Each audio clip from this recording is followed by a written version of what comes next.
어느 집에 빈대가 4마리 살고 있었어요. 빈대. 그런데 그들은 자기의 몸집이 너무 작다고 항상 불만을 갖고 있었습니다. 그래서 하루는 이 빈대들이 하나님께 소원을 하나씩 아뢰는 시간을 가졌습니다. 첫 번째 빈대가 하나님께 말씀을 드렸습니다. 하나님, 저는 몸집이 작아서 힘이 약합니다. 그러니 이제 힘이 센 황소가 되게 해주셨으면 좋겠습니다. 그래, 그럼 황소가 되거라. 그러자 빈대는 소원대로 황소가 되어버렸어요. 하나님께서 두 번째 빈대에게 물으셨습니다. 너는 무엇이 되고 싶으냐? 예, 저는 하늘을 헐헐 나는 새가 되고 싶습니다. 그래, 그러면 너는 새가 되거라. 세 번째 빈대에게 하나님께서 물으셨습니다. 너는 무엇이 되고 싶니? 예, 저는 배고픈 것은 도저히 견딜 수가 없으니 굶지 않고 매일 음식을 뒤져 먹을 수 있는 쥐가 되고 싶습니다. 그래, 알았다 그럼. 그러면 너는 쥐가 되거라. 이제 마지막 네 번째 빈대에게 하나님께서 물으셨습니다. 너는 무엇이 되고 싶니? 이때 네 번째 빈대가 슬그머니 욕심이 났어요. 어차피 원하는 대로 이렇게 다 받게 되면 내가 한번 실컷 구해봐야지. 하나님, 저는 소처럼 힘도 세고요, 새처럼 하늘도 날고요, 쥐처럼 굶지도 않는 그런 것이 되고 싶어요. 하나님이 생각하셨습니다. 그런 것이 있을까? 그러시면서 하나님께서 미소를 지으시면서 말씀하셨습니다. 그래, 그러면 너는 소, 새, 쥐가 되어라. 소새쥐가 되어라. 네 번째 빈대가 즉시 소새쥐가 아닌 소새치가 되어버렸어요. 뭔 얘기인지 아시죠? 소새쥐가 되어버렸다 그 말이에요. 빈대도 낯짝이 있지 구할 것을 구해야지. 잘못 구했다가 큰 코 다쳤다고 합니다. 자, 여러분, 욕심은 자기 분수를 뛰어넘는 것을 말합니다. 모든 동물 중에서 위장병이 있는 존재는 사람밖에 없다고 하지요. 오직 사람만이 과식을 하고 위장병을 덤으로 받습니다. 자기 분수를 초월했기 때문입니다. 우리 그리스도인은 하나님의 의를 먼저 구하고 욕심은 내려놔야 해요. 내 소원은 그 다음에 하나님의 뜻 안에서 이루어지도록 해야 합니다. 쓸데없는 욕심은 다 버려야 되는 거예요. 그러나 우리가 버리지 않고 자꾸 사모하고 자꾸 추구해야 할 욕심이 있는데, 그것은 성령이 충만하고자 하는 욕심, 더 충만하고자 하는 욕심, 성령 충만에 대해서 끝없이 사모하는 마음입니다. 아멘. 오늘 말씀해 보면 그렇게 성령 충만한 사람이 한 사람 등장하니 그 사람은 바로 스데반입니다. 예루살렘 초대교회에 성령이 불같이 임해서 날마다 마음을 같이 하고 성전에 모이기를 힘쓰고 서로 사랑으로 교제하고 열심히 기도함으로 교회가 복음을 능력 있게 전파하고 큰 부흥, 큰 성장을 이루게 됐어요. 그런데 교인의 숫자가 갑자기 많아지니까 그러한 과정에서 부작용들이 생겨납니다. 일반의 행정까지 하나님의 종들이 깊이 관여하다 보니 제대로 말씀과 기도에 전념할 수 없게 되었어요. 그래서 교회가 하나님의 종들이 말씀과 기도에 집중할 수 있도록 주의 종을 도울 수 있는 7 집사를 세우게 되지요. 주의 종들의 사역을 위해서 일꾼들을 세운 것입니다. 그렇게 세워진 7 집사 중에 가장 눈에 띄는 사람이 바로 이 스데반 집사예요. 스데반 집사. 근데 오늘 본문에 보면 이 집사 그룹 중에 스데반의 얼굴이 천사의 얼굴과 같았다라고 말씀을 하고 있어요. 자, 오늘 본문 6장 15절 말씀 그 부분을 읽어보겠습니다. 공회 중에 앉은 사람들이 다 스데반을 주목하여 보니 그 얼굴이 천사의 얼굴과 같더라. 아멘. 성령이 충만한 스데반이 집사가 된 후에 큰 기사와 표적을 행하고 각 지역과 해당에서 예수님이 하나님의 아들이시오 메시아 즉 그리스도이심을 증거했습니다. 그러자 당시 율법에 능한 유대인들이 화가 나가지고 스데반과 성경을 가지고 토론을 했어요. 그런데 성령과 지혜가 충만한 스데반을 감당해낼 수가 없었습니다. 이길 수가 없었어요. 그래서 이 열을 받은 유대인들이 여러 사람들을 막 충동질해가지고 거짓으로 스데반을 공회에 고발합니다. 이 사람이 모세와 하나님을 모독하는 말을 내가 들었습니다. 이 사람은 거룩한 율법을 거스려 말한 사람입니다. 이 사람은 나쁜 사람입니다. 이렇게 고발하는 거예요. 그래도 스데반은 자신을 고발하는, 고소하는 그 유대인들의 죄를 과감히 지적하면서 예수 그리스도의 복음을 상세히 증거했습니다. 이 일로 공회가 분노하게 돼요. 여러분, 공회는 유대인들의 최고 의결 기관이었습니다. 근데 그곳에서 사형을 집행할 수는 없었으나 사형을 결정할 수는 있었어요.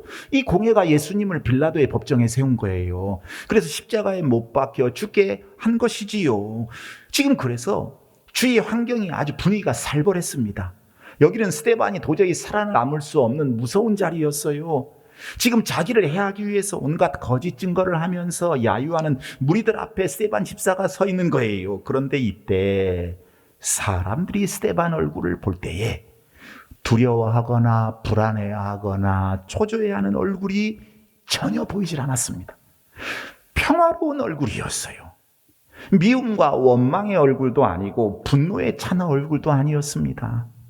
온화한 얼굴에서 사랑의 빛이 나기 시작을 했습니다. 하나님의 말씀을 선포한 대가로 스데반의 목숨이 왔다 갔다 하는 이 절체절명의 순간에도 스데반의 얼굴은 천사의 얼굴과 같았던 것입니다. 여러분, 예전에 이슬람 테러 집단 IS가 시리아 기독교인들을 참수하는 동영상들을 보니 그들의 얼굴이 천사처럼 빛나고 있었어요. 이슬람 테러 집단에게 교수형을 당하는 이슬람권 목사님들의 얼굴을 보니 천사처럼 웃고 있었다고 했습니다. 어떻게 이런 것이 가능할까요? 내 목에 칼이 들어오고 죽음의 밧줄이 숨통을 조여오는 상황에서 어찌 천사처럼 빛나는 얼굴로 하늘 평안을 누리며 웃을 수 있을까요?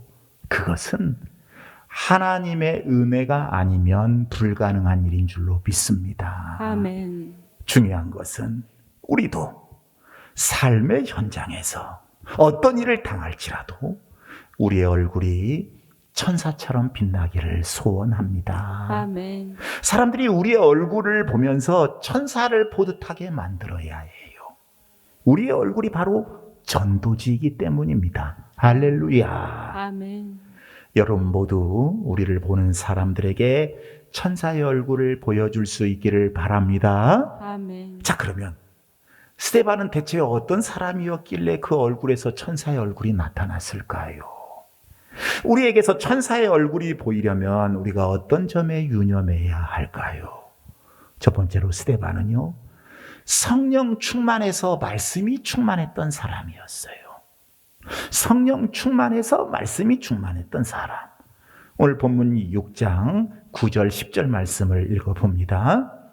이른바 자유민들, 즉 구레네인 알렉산드리아인 길리기아와 아시아에서 온 사람들의 회당에서 어떤 자들이 일어나 스데반과 더불어 논쟁할세. 스데반이 지혜와 성령으로 말함을 그들이 능히 당하지 못하여. 스데반과 논쟁한 사람들이 스데반을 당할 수 없었다고 기록을 하고 있습니다. 왜? 스데반은 지혜와 성령으로 말을 하니까. 이어지는 7장에도 보면요, 스데반은요, 예수님에 대해서 아주 깊고 예리한 통찰력을 가진 사람이었음을 알 수 있어요. 그가 말씀 충만한 사람이었습니다. 그러니 스데반을 당해낼 수가 없는 것이지요. 그러면 스데반이 이렇게 말씀 충만할 수 있었던 것은 어디에서 온 것인가? 바로 성령 충만해서 온 거예요. 성령 충만하니까 말씀이 충만해진 것입니다. 사람들은 위기가 오면 당황해서 어쩔 줄 몰라 하는데 스데반은 충만했기 때문에, 말씀이신 하나님에 대해서 너무 잘 알고 말씀 충만했기 때문에 얼굴이 천사처럼 될 수 있었던 것입니다. 여러분, 성령으로 충만해지면요, 말씀 충만해집니다. 아멘. 그래서 요한복음 16장 13절에 보면요, 예수님이 성령에 대해서 말씀하시는 내용이 나와요.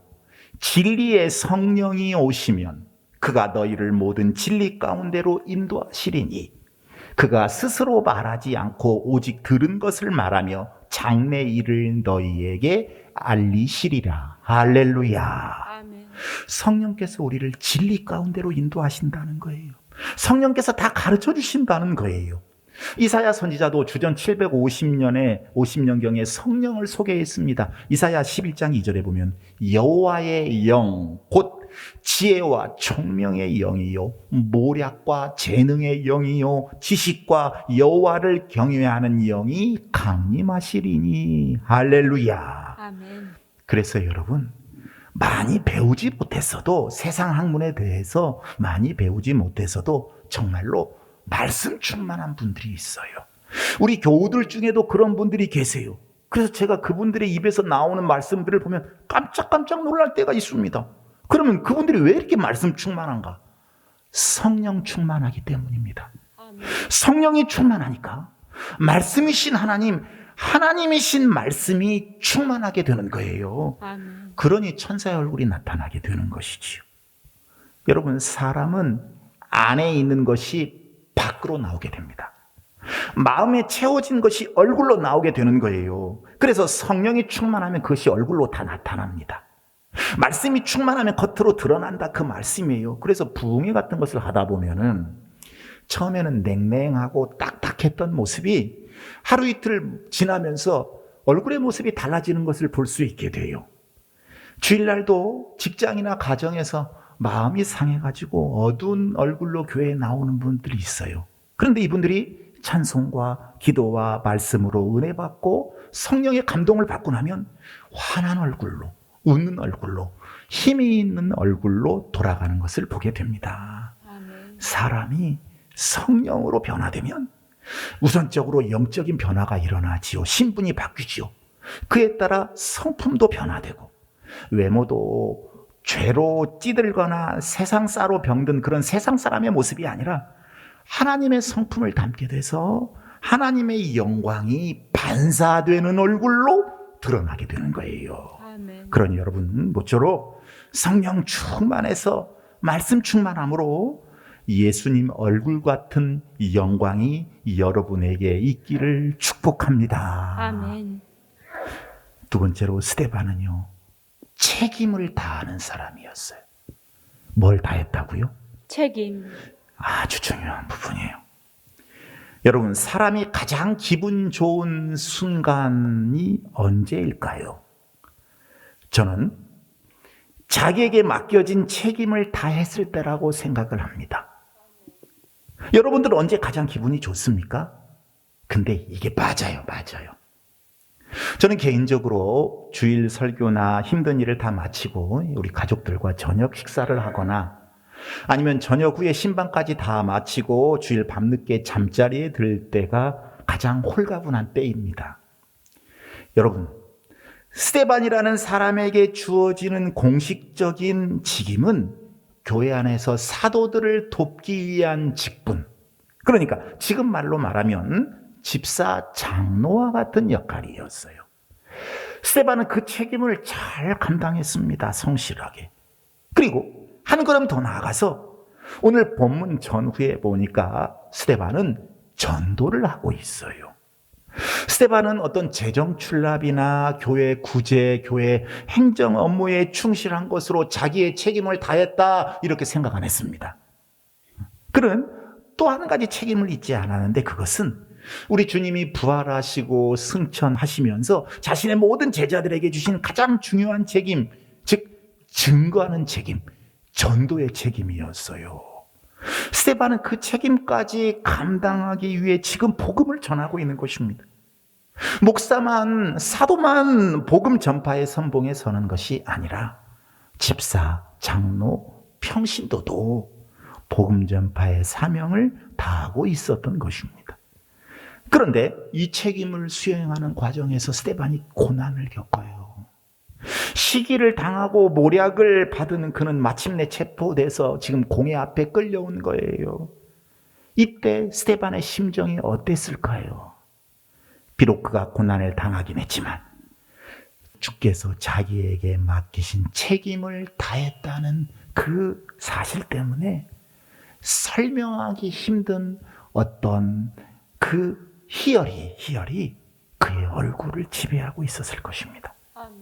자기의 인생을 하나님 앞에서 가장 성실하고 책임 있게 살았다고 느꼈을 때, 다시 자기 인생을 하나님 앞에서 가장 성실하고 책임 있게 살았다고 느꼈을 때, 그때 마지막 그 얼굴에 떠오른 그 어떤 희열의 표정은 분명히 천사의 얼굴을 방불케 했을 것입니다. 아멘.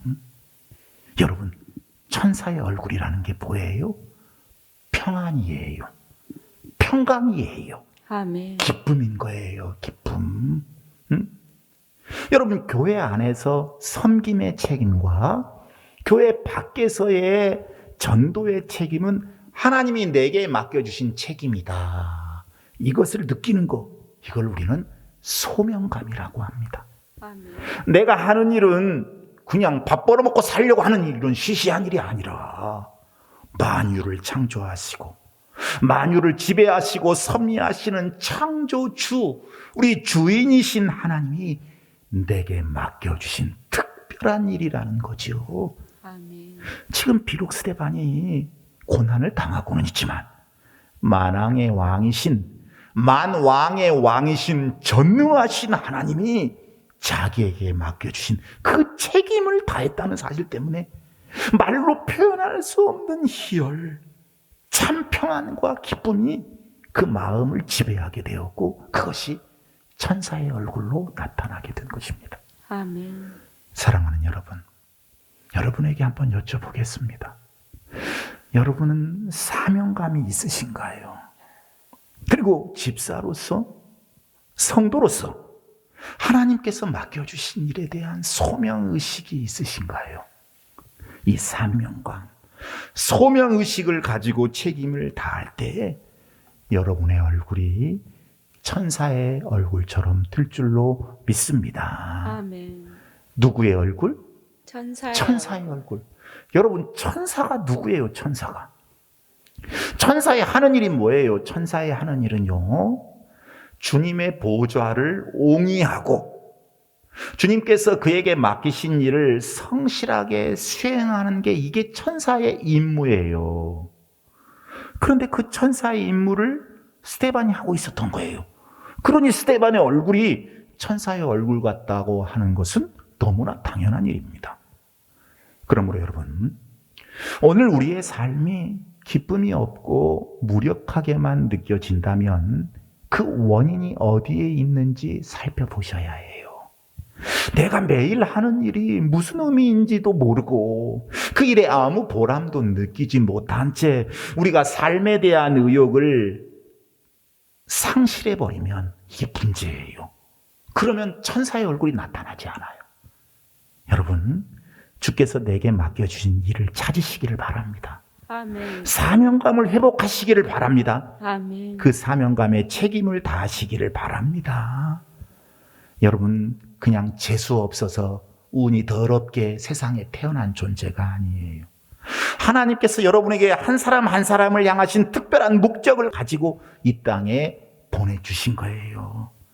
여러분이 사명감, 사명, 책임이 있다, 그 말씀이에요. 아멘. 하나님께서 내게 주신 그 책임을 완수하는 데서 느끼는 그 영적인 자긍심, 참 기쁨, 참 평안이 여러분의 얼굴에 천사의 얼굴로 나타나시기를 축복합니다. 아멘. 세 번째로, 스데반은요, 하나님을 바라보고 사는 사람이었기 때문에 그 얼굴이 천사의 얼굴과 같았어요.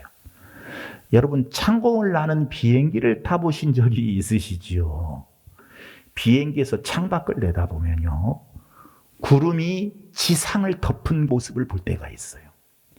그 구름 중에 잔혹 낀 먹구름 같은 것이 보여지기도 하는데 그 먹구름이 지상으로 번개를 내리칩니다. 하지만 그 구름 위로는 태양의 햇살만 잔잔히 비춰져요. 스데반은 돌로 자기를 죽이려는 그 살인자들 앞에서, 폭행자들 앞에서 하늘을 우러러서 의의 태양이 되시는 주님을 바라보았습니다. 자신이 서 있는 이 지상은 지금 먹구름으로 인해서 번개와 천둥 소리가 요란하지만 그 구름 위로는 영원한 주님의 빛이 있다는 것을 믿고 있었기 때문입니다. 자, 그게 오늘 7장 54절, 55절, 56절에 나와요. 읽어보겠습니다. 그들이 이 말을 듣고 마음에 찔려 그를 향하여 이를 갈거늘 스데반이 성령 충만하여 하늘을 우러러 주목하여 하나님의 영광과 및 예수께서 하나님 우편에 서신 것을 보고 말하되 보라 하늘이 열리고 인자가 하나님 우편에 서신 것을 보노라 한대. 아멘. 여러분, 스데반은요, 자신의 설교를 듣고 분노해서 돌을 던지는 원수들 앞에서 고통스러운 현실을 바라본 게 아닙니다. 위로 하늘을 바라봤어요. 마지막까지 하늘을 우러러보는 믿음을 가지고 있었다, 그 말입니다. 아멘. 우리 주님을 보니 하나님의 영광이 보였습니다. 하나님의 영광을 보니 하나님의 영광이 반사돼서 얼굴에 나타나게 된 것입니다. 아멘. 여러분, 그래서 사람은 무엇을 바라보고 사느냐, 이게 매우 중요해요. 스데반은 돌을 들어 치는 원수를 바라보지 않고 위로 하늘을 봤는데 예수님을 봤고, 예수님을 바라볼 때 그 미움의 마음, 사람이니까 미움 마음 생길 수 있잖아요. 두려움, 고통들이 다 사라졌던 거예요. 스데반이 하늘을 우러러보는 순간 예수님께서 보좌 우편에 서 계신 것을 보았어요. 여러분, 우리가 사도신경으로 신앙을 고백할 때 장사한 지 사흘 만에 죽은 자 가운데서 다시 살아나시며 하늘에 오르사 전능하신 하나님 우편에, 그 다음 뭐예요? 앉아 계시다가. 근데 여기는 보좌 우편에 서 계신 것을 봤다는 거예요. 예수님이 보좌 우편에 일어서 계신 것을 봤어요. 여기 무엇을 의미하는 거예요? 보좌 우편에 앉아 계시던 예수님이 일어서셨다는 것은 예수님의 큰 관심을 의미합니다. 스데반을 맞을 준비를 하고 계신다는 거예요. 그래서 스데반의 얼굴이 천사와 같았던 거예요. 여러분, 안 그렇겠습니까? 예수님이 막 일어나셔서 우리를 맞을 준비를 하고 계시고, 어서 와라 사랑하는 아들아, 사랑하는 내 딸. 여러분, 얼굴이 천사의 얼굴로 변할 수밖에 없지요. 여러분, 그러므로 우리 예수 믿는 사람은 주위 환경을 바라보지 말아야 합니다. 아멘. 사람을 바라보지 말아야 돼요. 아멘. 사람 보고 환경 바라보면 그 사람은요, 반드시 실망하게 되어 있습니다. 예수님께서 한밤중에 바다 위를 걸어서 오실 때 사람들이 유령이라고 소리쳤잖아요. 마태복음 14장에 보면 주님이 내니 두려워 말라고 하셨는데, 다혈질이면서 앞장서기를 좋아하는 베드로가 만약 주시어든 나를 향해 무리로 오라고 하소서, 이렇게 말을 했어요. 주님이 오라고 명하셨습니다. 왜? 베드로가 바닷물 위로 걸어갔어요. 그러던 중에 이 베드로가 바람 소리에 정신을 뺏깁니다. 그래서 파도를 보는 순간 베드로가 바닷물로 빠졌어요. 여러분, 이런 것을 그냥 빤히 아는 말씀 이렇게 들으시면 안 돼요. 우리가 이 생의 환경만 보면 낙심하고 두려울 수밖에 없습니다. 유혹에 빠질 수밖에 없다는 거예요. 그러므로 이제부터 환경을 바라보지 마세요.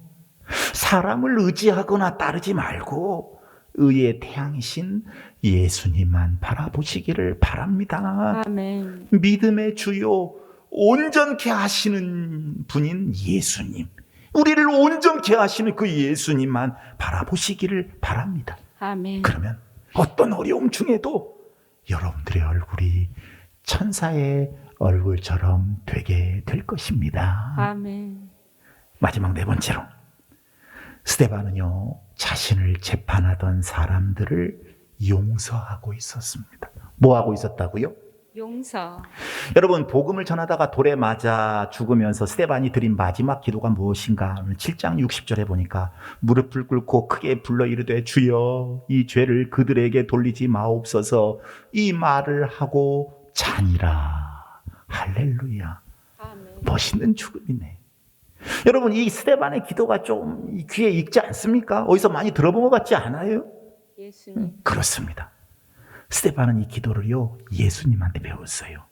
예수님이 십자가에 못 박혀 피 흘리시고 창으로 옆구리를 찔림 받으시고 마지막에는 자신이 남긴 그 한 벌의 겉옷을 차지하기 위해서 사람들이 제비 뽑으면서 예수님을 비웃고 조롱하던 그 무리들을 바라보시면서 예수님이 기도하셨잖아요. 아버지요, 이들을 사하여 주옵소서. 자기의 하는 것들을 알지 못함이니이다. 아멘. 주님의 이 마지막 기도를 스데반이 배웠던 거예요. 그의 얼굴은 바로 예수님의 얼굴이었습니다. 여러분, 우리가 용서해야 천사의 얼굴을 가질 수 있습니다. 용서해야 예수님의 얼굴을 가질 수 있어요. 아멘. 용서하지 않으면요, 내 자신이 괴로워서 내 자신의 얼굴에 예수님 얼굴이 안 나타나요. 그러나 우리에게 정말 못된 짓 한 사람들 있잖아요. 막 뚜껑이 열리는 사람들, 이런 사람들을 용서하기가 참 어렵습니다. 어렵지요. 힘든 일이죠. 그러나 참으로 하나님의 명령에 순종해서 사랑하고 용서하기로 결심하면, 뭐하면? 결심하면 주님이 우리에게 사랑할 수 있는 능력과 용서할 수 있는 힘을 주시게 되는 줄로 믿습니다. 아멘. 그러니 용서하고 싶은 마음이 생기지 않아도 여러분 용서를 시작하시기를 바랍니다. 아멘. 그럴 때 여러분에게 하나님의 참 평안이 임하게 될 것입니다. 용서 안에 행복과 사랑과 소망이 있습니다. 아멘. 그것이 천사의 얼굴로 드러나게 되는 거예요. 참 예전에 어떤 목사님에게 들은 이야기입니다. 부유한 가정에서 자라난 한 자매가 있었어요. 성년이 되어서 이제 순조롭게 학업을 마치고 부잣집 아들과 약혼하고 결혼 날짜까지 잡았습니다. 근데 불행히도 결혼하기 일주일 전에 원인 모를 열병에 걸렸어요. 이렇다 할 치료법을 찾지 못한 채 이 자매는 삶과 죽음을 왔다 갔다 합니다. 그러던 사이에 결혼하기로 한 날이 지나가 버렸어요. 한 달이 지난 뒤에 겨우 기력을 회복하고 자리에서 일어났습니다. 비록 결혼식 날짜는 놓쳤지만 살아난 것만으로도 정말 감사했어요. 그런데 모처럼 머리를 빗으려고 거울 앞에 서서 자신의 얼굴을 보게 된 이 자매는 경악하고 말았습니다. 거울에는 크고 작은 흉터로 얼굴대로 얽은 얼굴이 자신을 바라보고 있었기 때문입니다. 자매는 흔히 마마라고 불리는 천연두에 걸린 거예요. 예전에는 그런 사람 많이 있었잖아요. 그 어여쁘던 얼굴이 자기도 알아볼 수 없을 정도로 흉측하게 변해버렸어요. 너무 기가 막혀서 자매가 그대로 그냥 거울 앞에 쓰러져 다시 누워버렸습니다. 며칠 뒤에 병이 나았다는 말을 약혼자가 듣고 찾아왔어요. 예전 같으면 너무나 반가웠겠지만 이런 얼굴로 어떻게 약혼자를 만납니까? 그래도 찾아온 사람 도로 돌려보낼 수는 없으니까 맞아들이고 마주 앉았습니다. 그런데 아니나 다를까 자매의 얼굴을 본 약혼자가 사색이 되어서 자리를 뜨고 말았습니다. 그러고는 나중에 이 두 사람을 중매해 준 노파를 통해서 파혼 의사를 전해왔어요. 기가 막혔죠. 그래도 이 자매는 할 말이 없었습니다. 그런데 얼마 후에 이 약혼자가 이 자매의 친구와 약혼했다는 소리를 들었어요. 그리고 곧 결혼한다는 이야기까지 들려왔어요. 이 자매가 나 없을 때 얘네들이 딴짓을 한 건가? 너무나 속이 상해가지고 밥도 먹지 못하고 며칠 동안 이불을 뒤집어 쓰고 누워 있었습니다. 자기 신세를 생각하면 눈앞이 캄캄하고 약혼자와 친구를 생각하면 막 분노가 치밀어 올라서 어찌할 바를 몰랐습니다. 그러다가 약혼자와 친구의 결혼식 그 전날 밤이 되었어요. 아무도 원하지 않는, 자기 자신도 원하지 않는 괴물 같은 얼굴로 살아서 뭘 하나 생각한 이 자매가 자살을 결심합니다. 실화예요. 해가 지고 어둑어둑해지는 저녁 때 부모의 눈을 피해서 집을 나온 그녀는 집 근처 강가로 갔어요. 간신히 벼랑에 올라갔습니다. 달빛 아래 흐르는 그 강물을 내다보면서 자기 신세를 생각하니까 너무 처량한 거예요. 얼굴이 보통을 것어야 말이지요. 서러움에 복받친 자매는요, 대성통곡을 합니다. 얼마나 울었는지 뛰어내릴 힘도 없어서 기진맥진한 채 앉아있는데 어디선가 노랫소리가 들려오는 거예요. 이 자매는 자기도 모르게 들려오는 노랫소리에 귀를 기울이기 시작을 해요. 생전 처음 들어보는 노래였습니다. 호기심이 발동한 자매는 도대체 누가 이 밤중에 노래를 부르는지 궁금해서 소리가 들려오는 곳으로 가보았어요. 좁은 오솔길을 지나서 소나무 숲 사이로 한참 들어가니까 조그만 집이 한 채 보이는데 그 안에서 많은 사람이 모여서 노래를 부르고 있는 거예요. 알고 보니 그곳은 작은 시골 교회였습니다. 마침 부흥회를 하고 있었는데 그때 그 부른 찬양을 자매가 들은 거예요. 밖에서 기웃기웃하니까 그 안에서 한 사람이 나와서 친절한 목소리로 안으로 들어오라고 권면을 했습니다. 오늘 밤에 죽으려고 집까지 나온 사람한테 이게 무슨 소린가 싶어서 그냥 가려고 하는데 계속해서 들어오라고 강권을 하는 거예요. 너무나 간곡하게 매달리니까 어쩔 수 없이 안으로 들어가서 한 구석에 쪼그리고 앉았습니다. 그날 저녁 자매가 그렇게 생전 처음 교회에 나왔고 아무리 망가지고 깨어진 인생이라고 할지라도 예수님을 믿으면 새로운 소망을 얻게 된다는 말을 듣고 결심하게 됩니다.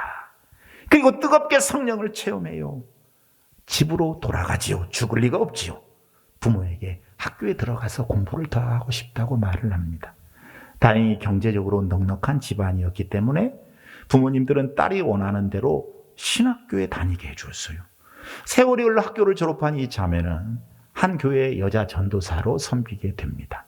오직 주를 위해 전심전력을 다했어요. 세상 모든 남자가 싫어하는 자신에게 주님이 찾아와 신랑이 되어주셨음에 너무 감사했습니다. 그러기에 주님의 신부로서 그분의 몸된 교회를 정성껏 받들면서 힘껏 전도하고 기도하고 가난한 사람을 구제하는 것은 자매에게 당연한 일이었습니다. 그는 자신의 수입뿐만이 아니라 부모에게 받은 수입까지 유산까지 전부 가난하고 병든 사람을 돕는 데 사용했습니다. 그런데 언제부턴가 자매가 섬기는 교회에서 이런 말이 퍼지기 시작을 했습니다. 우리 전도사님 얼굴이 꼭 예수님 얼굴 같지 않아? 예수님이 진짜 어떻게 생겼는지 모르지만 아마 우리 전도사님처럼 생겼을 거야. 언제 봐도 우리 전도사님 얼굴은 은혜로 충만하단 말이야. 얼굴 흉터로 가득한 얼굴이지만 오목한 자리에는 주님의 사랑이 가득 담겨 있고 저 얽어서 울퉁불퉁한 데에는 주님의 영광이 반사되는 것 같아. 나도 전도사님처럼 예수님 닮은 사람이 되고 싶어. 여러분, 이 곰보 전도사님에게 일어난 일이 무엇입니까? 이 곰보 전도사님에게 예수님을 바라보고 그 내면에 살아계신 예수님과 늘 함께하니 예수님의 얼굴처럼 사람들에게 느껴진 거예요. 그 얼굴에서 예수님이 보인 것입니다.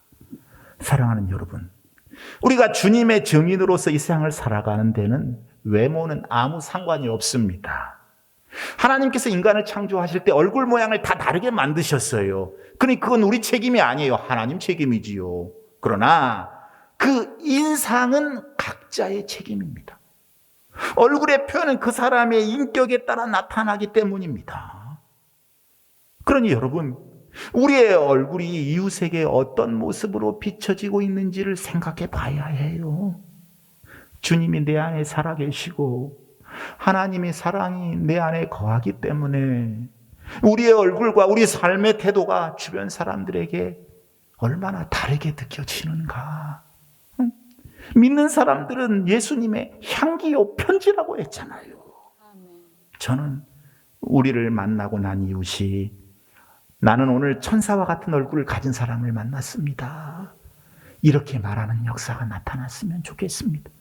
이건 제 말이 아니라 주님의 말씀입니다. 아멘. 여러분, 한평생을 살아가는 우리 삶이 마지막으로 남기는 것은 얼굴밖에 없습니다.